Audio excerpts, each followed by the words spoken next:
Assalamualaikum warahmatullahi wabarakatuh and good evening. My name is Mikael Haikal bin Azizah Raiman, and right now I'm going to present INP 613 individual assignment with the title of How Can I Invest 1 Million US Dollar Internationally? Hello and Assalamualaikum warahmatullahi wabarakatuh to my audience consisted of potential investors. My name is Mikael Haikal, and I'm going to discuss my global investment strategy by allocate 1 million US dollar in three countries: Japan, South Korea, and Denmark. Why do I choose these three countries? First, Japan due to Japan's robotic and automotive innovation, while and then South Korea semiconductor and technology, and then Denmark's green energy and healthcare. I put the news to solidify my reason. For Japan and South Korea, it is because that for many global investors, Asia remains an underweight in portfolios. And then for Denmark, it is because Denmark is the first country to issue green bonds. Moving on to the diversification of investment across different asset classes, geographies, and industries. On the first chart, the allocation across asset classes, 60% are going to go to the equities, while 30% are going to go to the bonds, and 50% is going to go with real estates, and the last 5% is going to go to the green funds.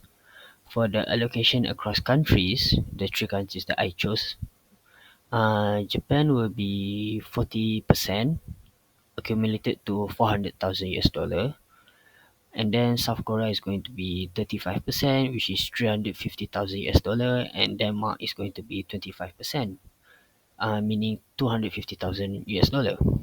Now, the diversification of industry, starting with Japan, I'm going to go to the technology, automotive, robotics, and semiconductors, while Korea are semiconductors, media, and entertainment. And then for Denmark, I'm going to go with healthcare, pharmaceuticals, and green energy. Moving on to the potential risk and mitigation. There are four types of risk that I discovered.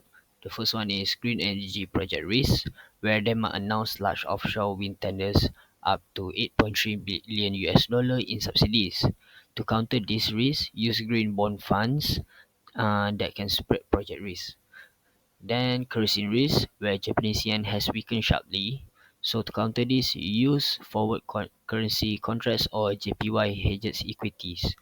And then red card risk, where South Korea cut rates. L- Bank of Korea lower rates may support growth in short term, but it could pressure currency and reduce yield.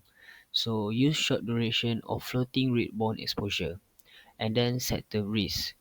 According to IEFFA, South Korea's semiconductors and AI industries are exposed because of lagging renewable growth. So use ESG thematic funds that target semi but screens for sustainability. Now, for the expected returns and potential challenges, based on regional market and research trends, Japan and Korea equities will gain around 6 to 10% annual returns thanks to the strong demand of robotics and semiconductors. As for the green energy and healthcare of Denmark, they are going to gain around 4 to 7% returns due to stable risk adjusted returns. And for bonds and real estate investment trusts, they will gain 3 to 5% annual income.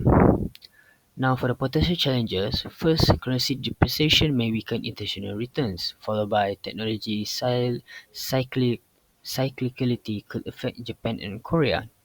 Interest rate changes may impact REITs or real estate investment trusts and bonds, and renewable energy investment face reduction revenue due to oversupply and regulatory changes. In summary, the $1 million global investment strategy is to balance growth and diversification by investing across the three countries that I chose, spreading capital across various asset and industry. The portfolio can reduce the risk while capture opportunities in technology, green energy, and healthcare with appropriate risk mitigation and strategies. This plan aims to deliver steady, long-term, and risk-adjusted returns. So overall, the investment approach demonstrates a well-structured and global diversified plan suitable for long-term financial growth. That's all from me. Thank you very much.